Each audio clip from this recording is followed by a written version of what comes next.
I had dubbed for Thanos in Telugu. So Marvel only shows you a part of the film and doesn't show you the whole film. So I knew what Thanos did, but I didn't know what the rest of the Avengers did.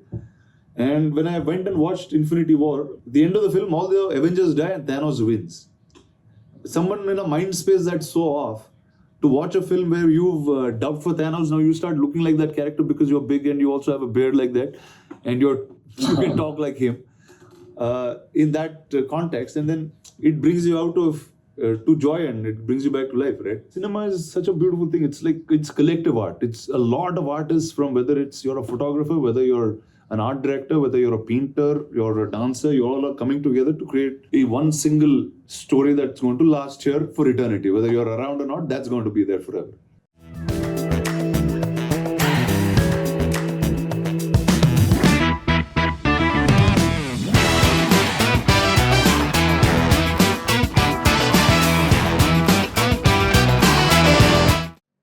Mr. Rana Daggubati, welcome to the Ranveer show. Thank you, Ranveer. Thank you very much. Thank you for having me. Very little is known about you, even lesser is known about your partnership with Amar Chitra Katha, for example. That's something a common friend of ours, Dhruv Chidgopekar, told me. He's kind of briefed me on your whole entrepreneurial side of things. And what I find really cool is I don't see too many famous people really utilizing their fame to maximize their business careers. And I do feel like one of the purposes of fame is business. And I also feel that because you've had a business oriented family, you've somewhat got the education in business from them, you've got the education of cinema from them. But you're that second gen, you're the next gen who's trying to really blow things out of the water. And from the things I've spoken to Dhruv about, I know that you're planning for like 10 years into the future, 15 years into the future. So firstly, I find that really cool.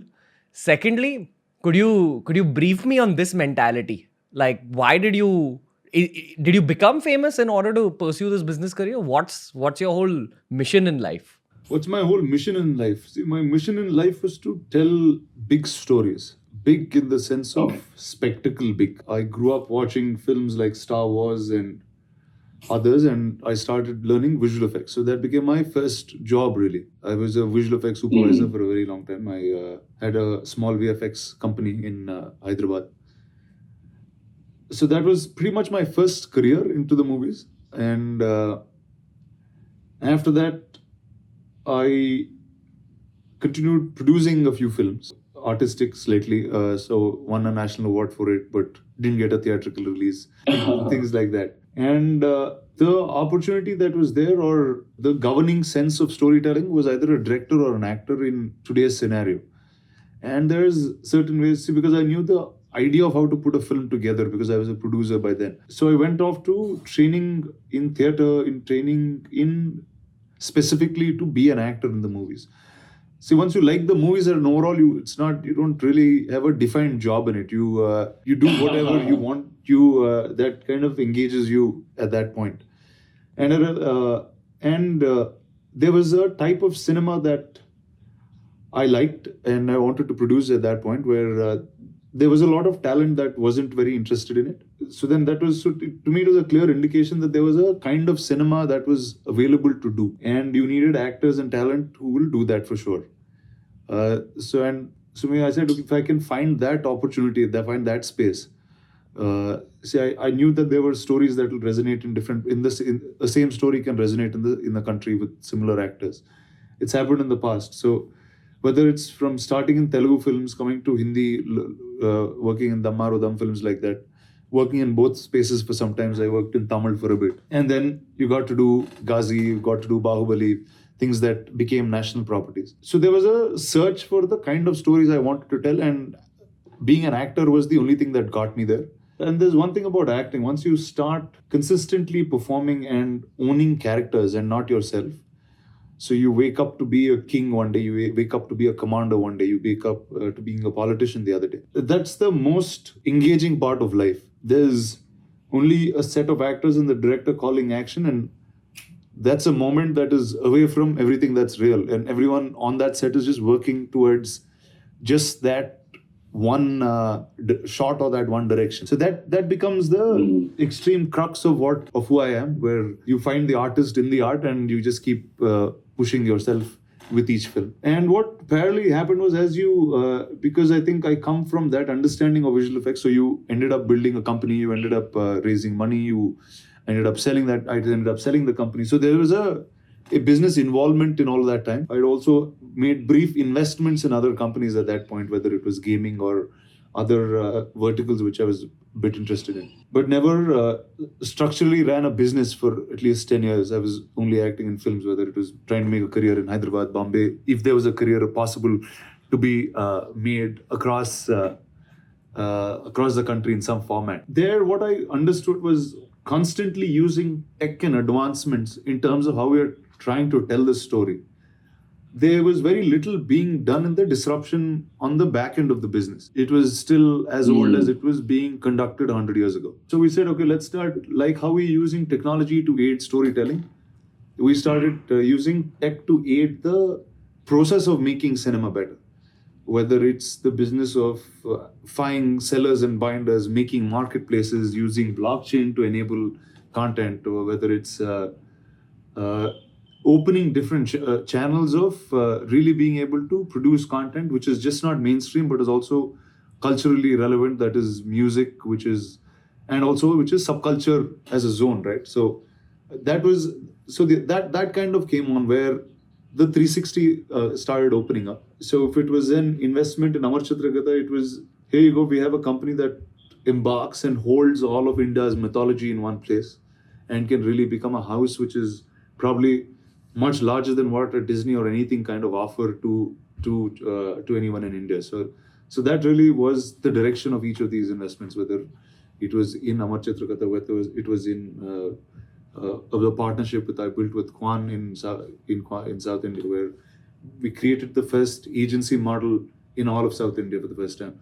So I think we were able to find disrupting means to aid these newer stories to be told. So I think, to me, being an entrepreneur or this kind of both go hand in hand, because you got to take a few steps to make a new story work. So what I get from you is, in your core, you're a storyteller, and you want to be a part of that process of storytelling. Now, because in the modern day, storytelling has cinema and the film industry in general attached to it, you're also trying to plug holes in the film industry. And at the same time, okay, if there's business opportunity, great. But at its core, you're trying to tell stories to leave a lasting impact. The way I look at stories, and especially films and acting, is that you give a piece of art some amount of your time, and then you become a part of that infinity. And I feel like you see things that way as well. See, that is for sure. And to me, it was never looking for a business opportunity. It was looking for a need, right? If there is no need, to me, there's no requirement to do a business either. If that's not something that I'm solving for the current market that I'm in or I choose to be in, unless you're able to create something which is not there, or see in the movies or in the, whether it's television, whether it's film or OTT, right? As long as they've been around, I've been around too in terms of making content. So I can exactly understand what the pain points of all of these programs are, what is needed for talent, what is needed for studio, what's needed for tech. I think I'm able to connect the dots, and each of these business ventures have if not served one or more of those problems and pain points. So I think the intent to do business, I think, is first very important, especially if you want to be in a creative landscape, because both go very hand in hand. It can't be structured or processed the way other industries are. Although there's some set that you can consistently follow, there's still a consistent requirement for creatives and business to go hand in hand. Okay, completely breaking away from business. How come you have this peaceful, humble vibe in such a huge degree, dude? Like, generally, I mean, and I'm not generalizing, but people from outside the film industry would look at the Hindi film industry and point fingers, say things like, oh, it's the world's most glamorized rat race. Oh, there's too much arrogance. And I'm in the YouTube world, so I end up meeting people who are on the fringes of that industry. And just the general mainstream actors, mainstream directors are kind of looked at with this, hey, why are you so arrogant vibe? Or, why are you so angsty? And I don't blame those guys. I'm not saying that they're arrogant or angsty, but I do feel like generally actors in this country do have a lot of pressure on them just because of the nature of fame in India. And then I see you're so kind of zenned out in life. Now, is that a South industry thing which I am not exposed to? And is everyone like that in the South? Or is it just you? See, well, at least I can speak for a bunch of people in this southern film industry because at least especially in Telugu, because a lot of us are friends and we work very closely with one another.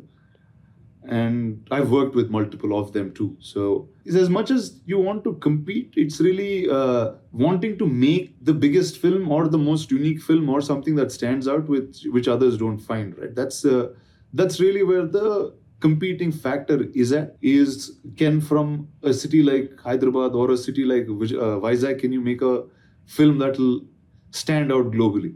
Right. See, that's really the agenda or the competition amongst a lot of, at least, especially in Telugu, at least I can say that much. See, there's one independent cinema bunch, there's one large cinema, which, I mean, all of them kind of have their space that they're taking.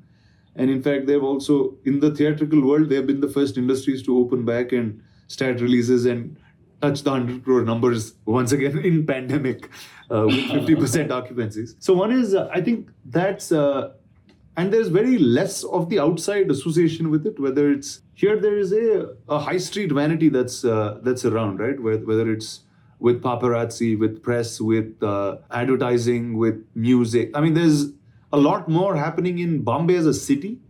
So I don't put it as much as on the people in an industry. I mean, you meet people in retail, you meet people in fashion, you meet them in Bombay or Hyderabad. There's slightly that energy because I think Bombay as a city has that energy of everyone just driving ahead, right? And like every time I'm here in Bombay for more than a week, I just try to run back home. I'm like, okay, listen, let me just sit down and think of everything that I spoke to these guys here and make sure I go back and make sense again.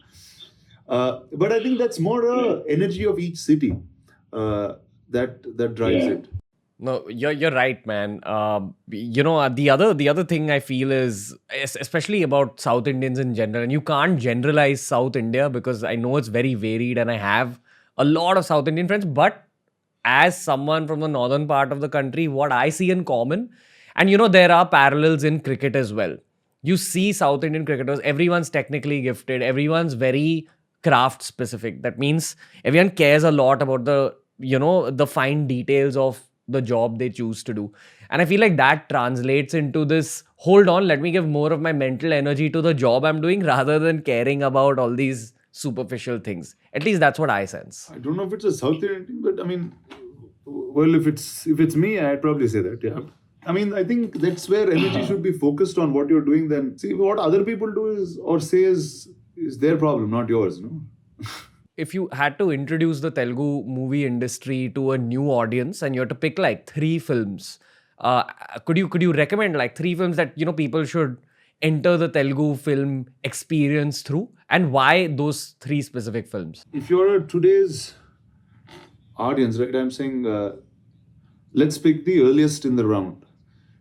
There is a film which is Bahubali that I would show them, obviously.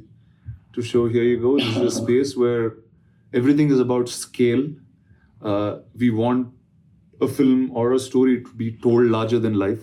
And it comes from a very Indian understanding of what India is, right from the heart of what it is. If you see, like our stories, whether they're Ramayana or the Mahabharat, they come with scale. They come with war. They come with everything that is big to be told in terms of a lesson to be learned, right?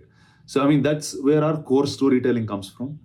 I think that's the reason I'd show that. There's a film called Pathala Bhairavi, which is a very old black and white film of Mr. N.T. Ramarao.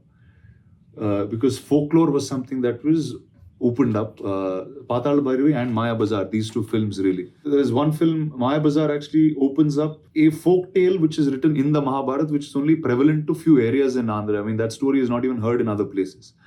And a feature film has actually been made, and big stars did that film. If I would take the other bet, there would have been in a recent time will be a recent film called Ala Vaikuntapuramlo, which Allu Arjun did, and Trivikram Garu's film, where it consists of classic family drama, holds basic values of father, son, understands Indian sentiments very deeply. So that will be a step whether it's that or Attarinti Daredi or any of the family drama films will be the next ones that I show. And then I will show films like Care of Kancharapalam and others that are extremely small in budget, made under 2-3 crores of budget, but are films that will touch your heart and take you places that you want. So I think I introduce them with these various genres of films, and that all of this is possible here. And whatever cinema that you resonate to, you will get to see it in volume.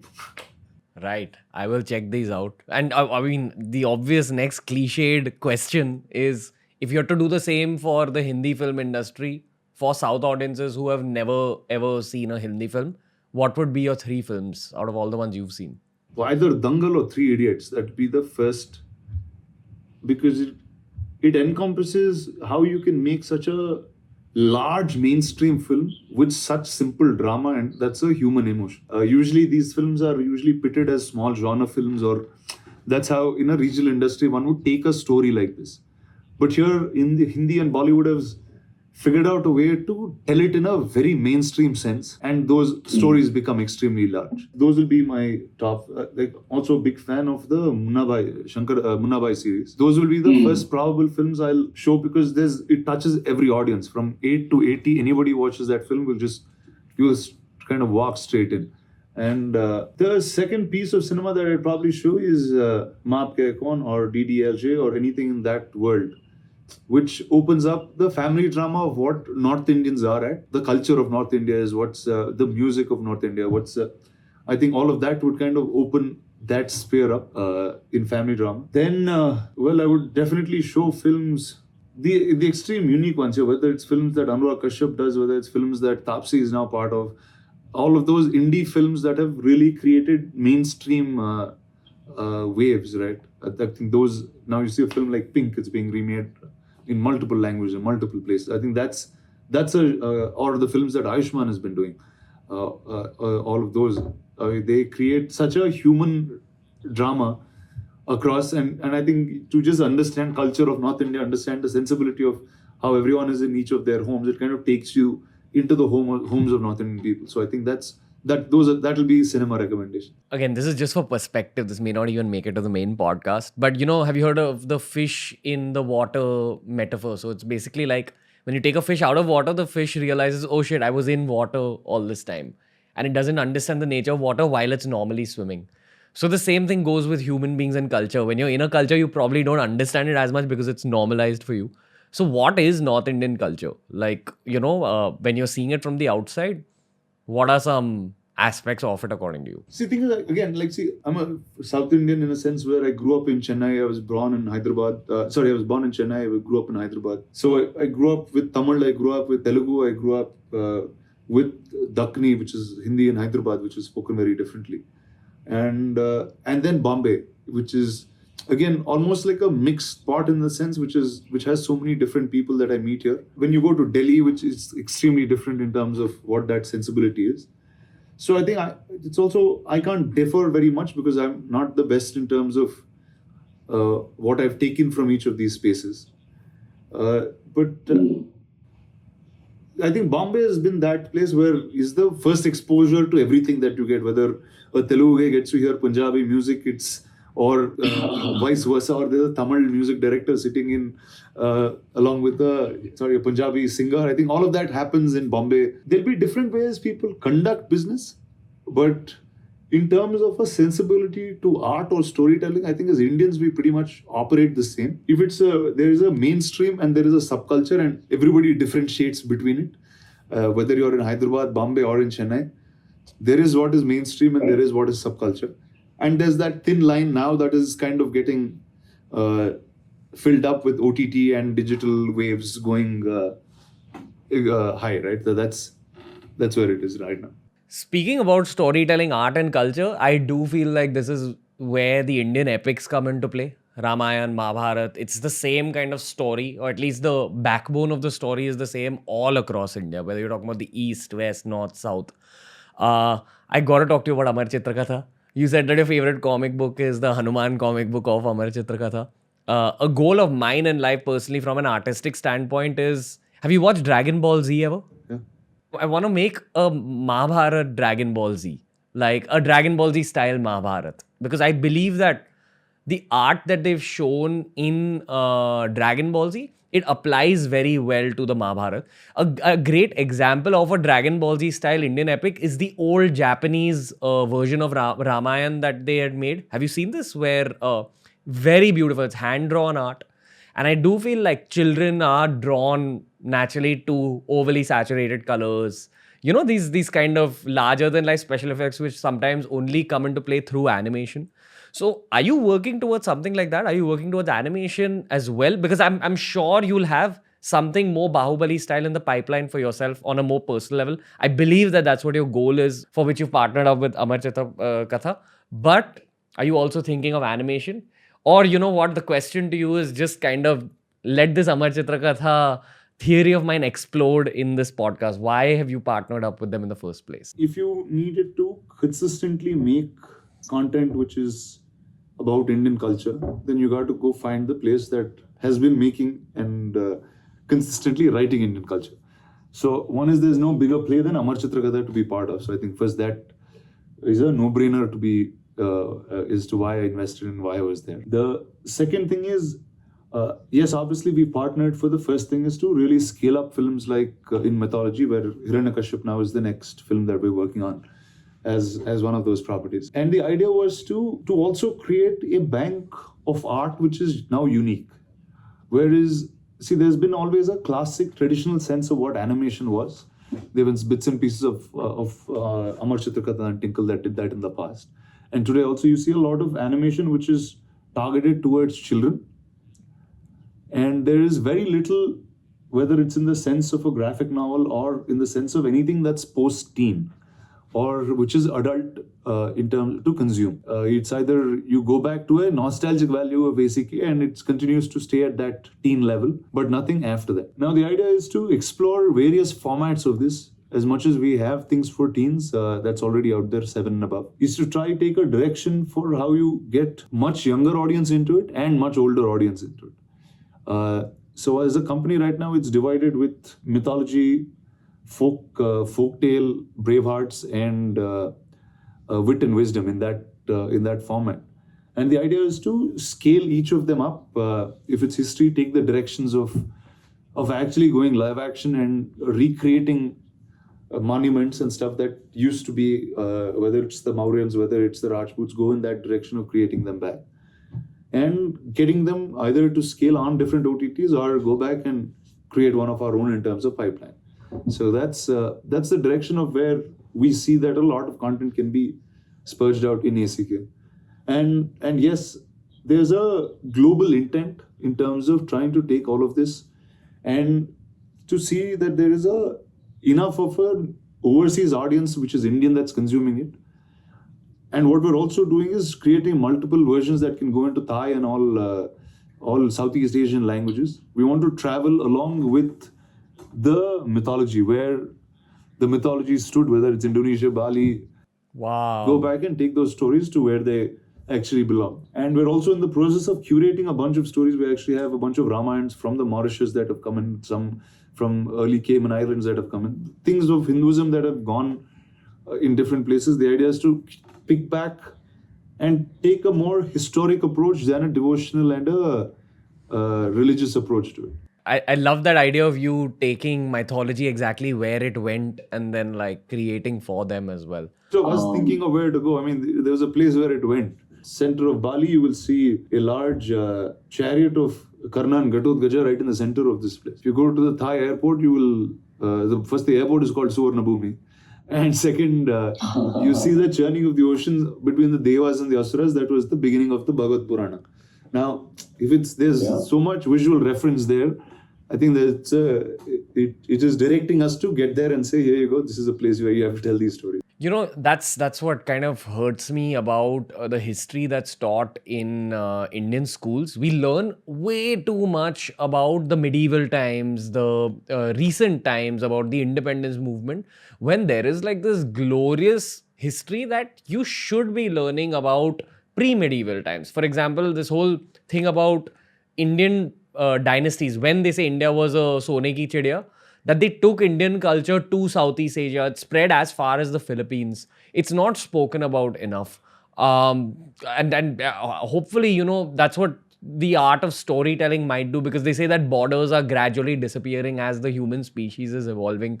So, storytelling is what's really going to create these soft borders, if you may.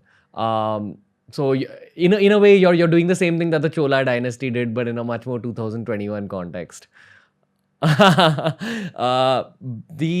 gotta bring you back to that Ramayan question, the Japanese Ramayan. Have you watched it? Because I mean, I was born in '93. I believe that movie released in '91 or '92. I saw pieces of what you're talking about. Check out the movie, because anyone who's born in the early 90s, that's our reference point when it comes to Ramayana. It's not the TV shows. It's those cartoons that were drawn out about, and it's these gorgeous cartoons, man. Like if I think of Ram, if I think of Hanuman, that's what pops in my head. Like that's my visual reference point, and it's possibly one of the most beautiful animated movies I've seen. I said I'm born 80s, so I got a little different Ramayana that came to me than it did to the ones in the 90s. Right. But I mean, check it out, because my big hope is that there should be a filmmaker who will recreate epics in that light. The other thing I've got to ask you is about your whole, business dealings with AI and blockchain and all these very, very futuristic terms, which possibly, a lot of people generally, I mean, again, this is me generalizing, but I see a lot of people in the media industry all over India not really pay that much attention to tech. It's very, very few people. It's probably all the seasoned media entrepreneurs who suddenly look at tech and say, oh, wait, tech fits into my business and can really disrupt shit. So I have two questions for you. The first is, who introduced you to like this whole aspect of tech? Is it all your business friends from Kwan, like Dhruv? Is it just people you're meeting? Is it some stuff you're studying?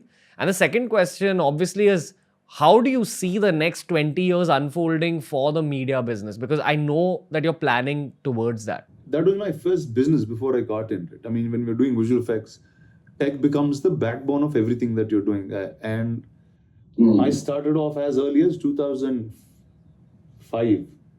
So now at that time, tech was very, very basic. You had to understand each thing at a very, very primitive level, and anybody who learned at that point learned from a basic and went up because tech kept going up with them. So I think I was part of that curve. And what I got to see, whether from a different standpoint, whether it was Bahubali or other visual effects based films that I did, is the advancement in what it did to picture and sound consistently. And when you consistent, and I kept traveling abroad, you kept seeing of how the best guys in the world kept doing it. And there you realize whether it's America, whether it's, especially Hollywood, right, where everything is culminated in one, whether it's tech, whether it's cinema, whether it's media, all of them are in one single gamut in terms of, and that's how the big corporations are really built over there. Now here, there is a IT industry, which is very separate, a tech industry, which is very separate, a film, which is, and film and television, which is separate from one another, right? Now the idea is to pick each of them in terms of best practices and start using it in the format. So blockchain came in a sense where it made it easier for us to start selling our films to overseas buyers and other places at a much more seamless format than there is. Basically, you use tech to remove the middlemen, like in blockchain. Okay, got it. That's something that we started doing there. So I think that's the first big tech advancement rather that we did. This second piece was consistently, whether it's AI or whether it was AR or VR that we've been investing in it. See, the way of viewing content has changed. The way your relationship to a star, your relationship to a movie, your relationship to a merchandise that you have from a movie, all of that is changing as generations keep passing. And now, if you're born as somebody who loves films and been watching films all your life, that's one direction of growth. If you're born a gamer and you were consistently in a gaming world where things have to be engaged to you, so then that becomes a generational shift of how you think and how you how you relate with content rather. So now as a storyteller, whether it's flat, whether it's 360, whether it's round, whether you're in it, whether you're outside it, I should be able to tell a story. And any tech, if it's a visual medium which needs to connect with people, requires content and storytelling to be at its first key. I mean, today, why is the surge of OTT so great? Because there's so much content on it, or they become platforms for content to be there. So ultimately, all these developments and advancements have been in that direction. Got it. And also, what it helps us create is create a 360 amongst all the big, large film properties that we're making, anyways. Dude, are you trying to become India's biggest media entrepreneur? Like, is that like a personal goal, or are you just kind of focusing on making your industry better? I don't know. And it's every day you wake up, you find a problem, you got to go fix it, and you keep fixing it. Wherever that takes you, it takes you. But then, see, I am at a very unique point. I work for two companies like Amar Chitra Katha and Suresh Productions that are over 50 years old. And so if you are so much in the past, you need to have a clear vision of what's up there in the future. See, what is it for companies like us is to create a forever game, right? It's how do you consistently be here, whether we're around or not. The stories need to lead the direction and the vision to whatever comes in the future. So I think that's the job I'm given, I guess. Bro, why don't other famous people think like you? Like people at your level of fame, why aren't they, thinking in these directions? Bro, I'm not that famous like you think I am. I mean, you have a pedestal of fame to work out of. Just because you got me on the show, it's not that I'm famous. I'm alright. No, but you know what I mean, man. Like, why don't other mainstream stars think this wide? Well, I guess I don't know. I mean, it's where you come from. No, I mean, I don't know if all of them like the cinema that I do also. So you see, cinema is a very personal thing. It's what story you like to tell, you'll continue telling that. And if it's the business aspect of it, it's probably because that's been where I come from. That's been first step before I ran an office before I got on, before I ran a film set. I ran a proper office. So I think that's, so your head kind of thinks and it's on an Excel sheet much faster than anything else. The next section of this podcast is about like happiness and human values in general, dude.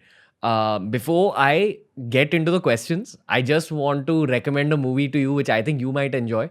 You've probably already seen it. It's called Soul. It's Pixar's Soul on Hotstar. Awesome. Checked it out? Yeah, awesome one. Super film. You spoke about new generations and how they interact with content. They call my entire generation the mental health issues generation. That's going to be the big challenge for everyone living through the 2020s. So everyone born after, say, 1990, dealing with a lot more mental health issues than generations born prior to that. So Soul is one of those movies that just answers so many questions. Very, very beautiful. Very beautiful. What did you like about the movie? See, one is, even if you're telling something philosophical, right? It tells you in such a simple, enduring, and an entertaining manner. All of those, that entire family feels like it's like a family of yours. The music teacher feels like a music teacher you know. I'm saying the goal feels like a goal that you could have had. I mean, everything, any part of that film, you can paste it to your part of your life and it will seem like it's yours. So I think that's the beauty about what Pixar has done over the years with many different films of theirs. Yeah, 100%. I think all of these animation films, because they're not really they don't take a definitive directive to life. They're open to how you want to tell it. I think that's what animation offers in terms of storytelling. I would say Up was my favorite animated film up to some point. Then it became Inside Out, and then it became Soul. Soul is now my all-time favorite animated film. And then I realized they're directed by the same guy. I forgot his name. Brian something, I believe. I can't remember his name. He's a Danish guy. But man, if again, I gotta take you to that 3-movie question. If you had to pick 3 animated movies which have had an impact on you, what would you suggest to the audiences? I think the first would probably be Toy Story, which had the largest impact on me when I watched it first. I guess that's the first film. The second would be animation in terms of cartoons, whether it's Tom and Jerry or Mickey Mouse or everyone in that world, universe, right? From Goofy to whether they were from any of the places, Bugs Bunny. I think those were characters that as a child you grow up will start holding. See, you need a group of friends, right? You need a group of real friends, and you need a group of fictional friends that you want your friends to be like. I think that's what those characters kind of offer. So I'd put film and those characters all together in one. And growing up, I recently saw something, Love, Death and Robots. Have you seen it? No. It's on Netflix. You must watch it. 10 different stories. Each one is a different story. And you should... okay. There's one called The Three Worlds or Three, something like that. It's the first film. So it just blows you in terms of what storytelling they've taken it into. Yeah. I'll check it out. I feel animation does a lot for you if you're in any creative field. It just opens up your head to someone else's head. You're like, oh wow, this person saw these colors and these textures and these movements. I gotta ask you. I mean, the vibe I always get from you, as I said earlier, was that you're very zenned out. Would a 26-year-old version of you be happy with where you are right now? Yeah, very. I am. See, one is I'm lucky enough first. See, I've been born in a very fortunate place. That's one. Apart from that, whatever cinema that I chose, whatever business that I chose to do, or anything in that manner, was done purely on the not on result, but on every day's work progress and what you learn out. For example, every film that I did, I got to learn something far more than what I knew before. If it's a film that I just shot in the jungles, I learned about elephants in jungles and the wild like I never did before. If I played a film where I'm now an Axelite, I learned about the 80s and the 90s that I've only heard of in bits and pieces. Is that where you derive your joy from? Learning? Learning, recreating, getting people to explore. I mean, see, cinema gives you an opportunity to recreate time, place, and take a bunch of people there. So I think that's what really my joy comes from, in being able to create, right? See, and that's really the most significant thing that we can do over any other living creature is the ability to create. Whether it's you're able to create a podcast, I'm able to create a show, doesn't matter what it is. And the time that's spent on creating is always the most joyful because it comes with no real burden or impact. Right. And it comes out of your heart. You enter a state of flow to create often. Cinema is such a beautiful thing. It's collective art. It's a lot of artists, from whether you're a photographer, whether you're an art director, whether you're a painter, you're a dancer, you all are coming together to create one single story that's going to last here for eternity. Whether you're around or not, that's going to be there forever. So I think that's where this comes from. Okay, Rana. So you've answered most of the questions that I'd planned out, which were more specific to business and happiness and mental health and films. But we got to do Twitter questions with you. So, a lot of questions have come in actually about the opposite of happiness, which is just tough times, dealing with fame, especially when you are a public figure. So much of your life is like out there. So have you had tough times? For example, someone called Jaya Teja asks, in the past, Rana has faced some health issues and maybe some issues in his relationships. So keeping the movies aside, how is it possible for him to be so creative? And what is the thing that keeps him pushing his own limits in terms of a professional front? How do you rise from the past and what beliefs make you rise? I've come from a firm belief that if there's something that's putting you down, it's only when you overcome that is what makes you who you are. And so whatever challenge that's been, whether it's health or film or anything in that sense, always taken it in a way like, how do you beat this, right? And that's the kind of guy I am. And I've always believed there was really never a sense of competition, because I just never assumed I was competing with anybody or anything, because there was a story that I was telling which was always unique. And didn't matter if it costed 100 crores or if it costs 1 crore. To me, a story is a story in that sense. And whether it's a animated 30-second short that I make or a 30-hour series, it goes with the same intent. So I think if you remove the sense of finances and why you're doing what you're doing, if you just get to an everyday sense of it and look at each of the material that you've got to work in as a separate thing, right? And then that's one part of it. And with that comes fame, but being famous is really a job. It's separate of all of these things. It's certain things you have to do. It needs to be done. There are certain cautious things you have to do, or XYZ. But I mean, and I've also never bothered so much in terms of doing the right thing, wrong thing. So whatever happened kept happening, and I kept moving forward.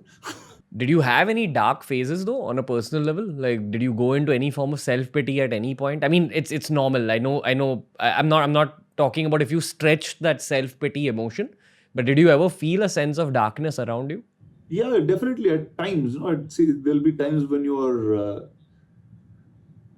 There's when you're super successful in film, but then your health is taken a toss. You don't know if you can put yourself back to doing another film again. Now that's a dark place to be in. But how does that change? Is if you move out of it and find what your purpose is actually. And if there's a story the story is what drove me out of it, and say, here you go, you need to get this story done, right? So I think each of us will take a piece from what we love. Like I remember, I said this in an interview earlier. Like there was a time when the day I got diagnosed, I remember when the doctors came out and said I had some serious amount of BP, I had a bunch of organs that failed, you need whatever. Now it's information that never came to me as it's too much information to process.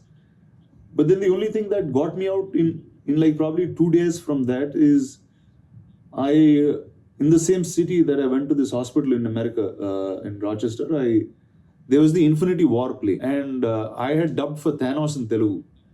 So Marvel only shows you a part of the film and doesn't show you the whole film. So I knew what Thanos did, but I didn't know what the rest of the Avengers did.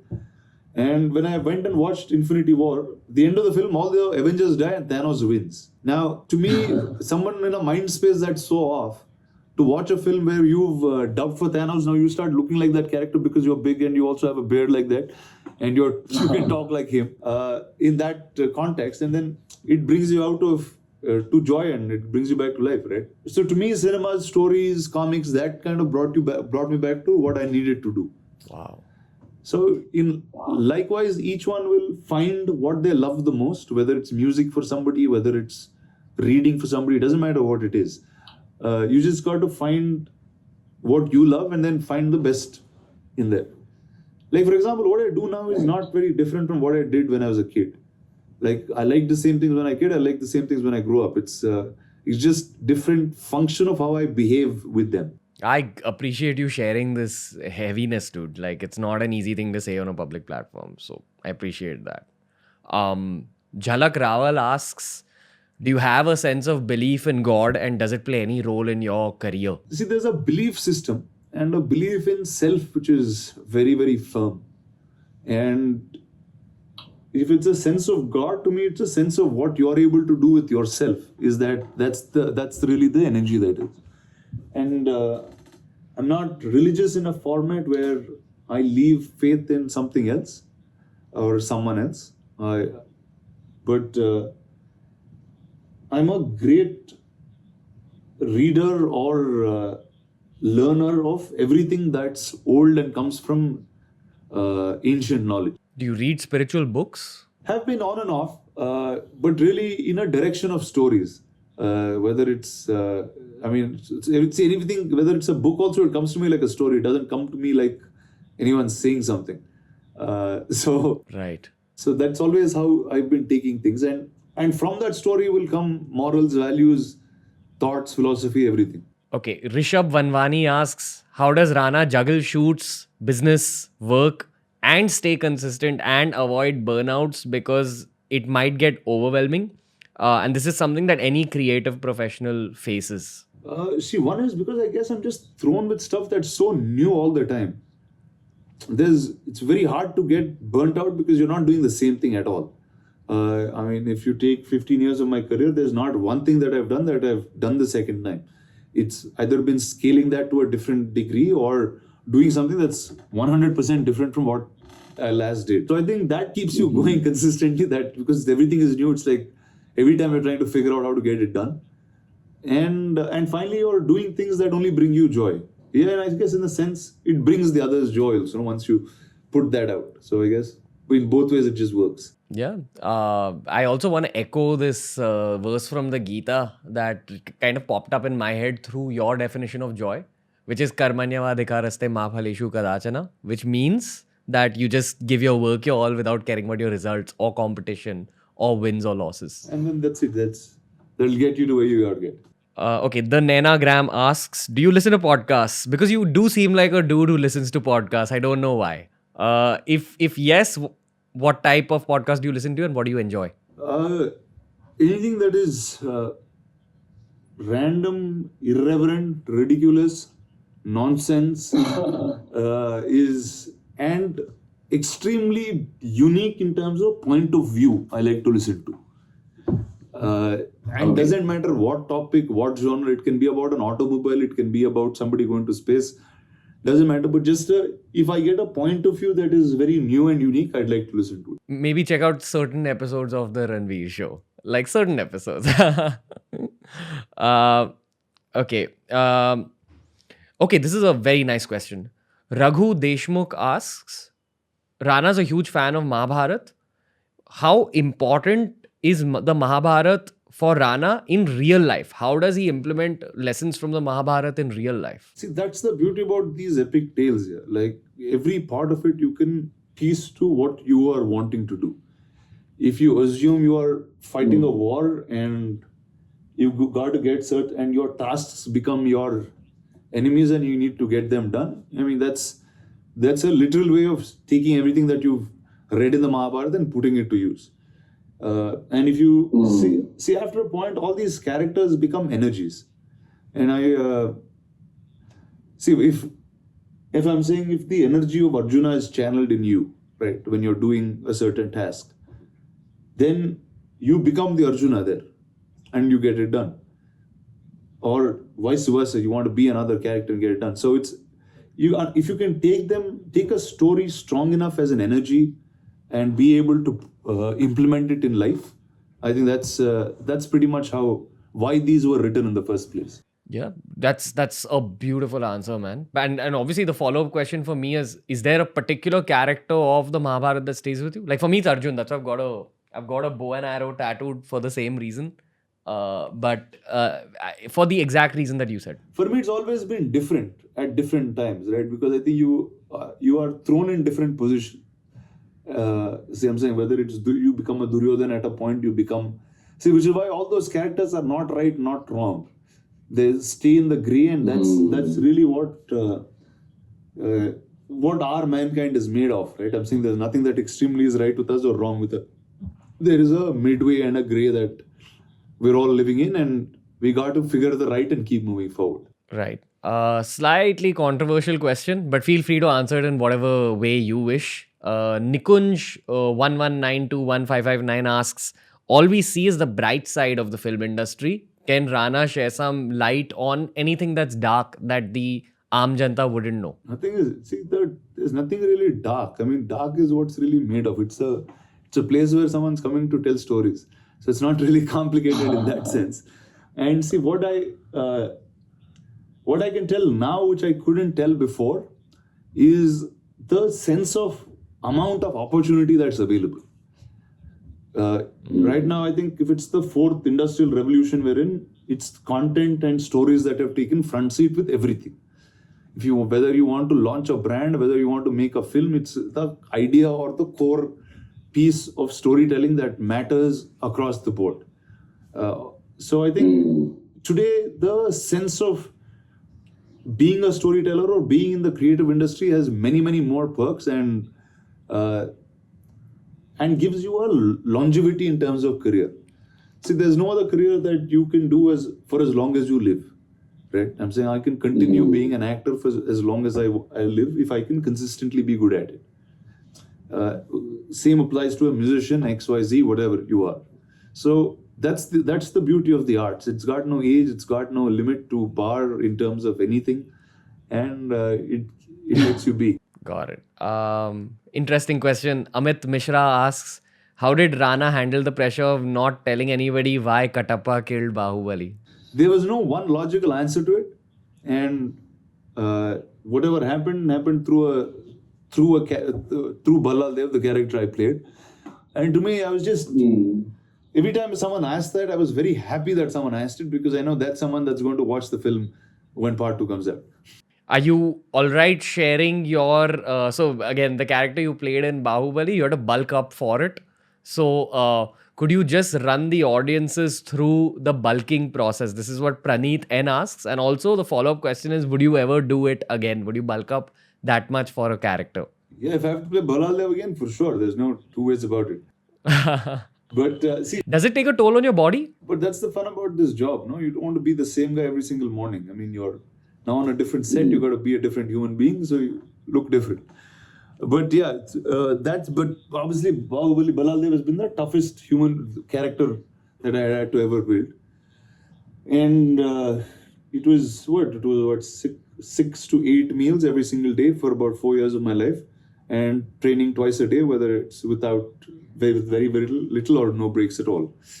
And you repeat that for 5 years in terms of consistency, and that's what you get. Girish Ageskekar asks, is there any sort of a void in your life right now? And if there is, what are you doing to fill it, or are you thinking of filling it? Nothing. The only void that's there in my life is the theaters in Bombay are not open that much in North India, and I'm just waiting for most of the COVID vaccine to be distributed amongst everyone and get movies back again, and that's how I will fill that void, with putting my film in the theaters. So that's all it is. Beautiful. We are looking forward to everything you create, man. On a personal level, I'm looking forward to everything you create in partnership with Amar Chitra Katha. You've kind of made a fanboy's dream alive. And I would say so for all the Amar Chitra Katha fanboys and fangirls out there. So God bless you, brother. Thank you for bringing mythology back, even if you're just starting out with that process. And thank you for being a storyteller. I'm sure there's a lot more stories coming out of that mind. And as a businessman, just admiring what you're doing, again, using your fame to like build things and just taking it as far as it goes. Good luck with everything, man. God bless you. Before you leave, I have to ask you to share just 3 quick pieces of life advice for the youth. One, you will always have naysayers saying you can't do this or you can't do that because it. But that's the only reason they're saying that is because they haven't done it before. That's all. So, and every time someone says that, which means it's an opportunity, and you'll be the first one being able to do that. I think that's what one needs to take. The second is, life will always throw things at you, whether it's good, whether it's bad, it'll keep throwing things at you. But unless you're not quick enough to just pick the good and drop the bad with speed, you will just be going backwards and not forward. So I think whatever life throws at you, be quick at understanding this is right and this is where you want to be and moving forward. And I think there is a long-term relevance to everything. Whether you're making a film or whether you're making a t-shirt, whether you're whatever field you're in, right? Remember, what you make is 10 years from now should impact, influence, or be the directive to some change of the world that you want to see. So I think these are the 3 things that I'd probably leave. Thank you, Rana. I'm going to let you go. Thank you, brother. God bless you. Keep growing. Keep sharing all those stories and all those ideas. Thank you. Bye-bye.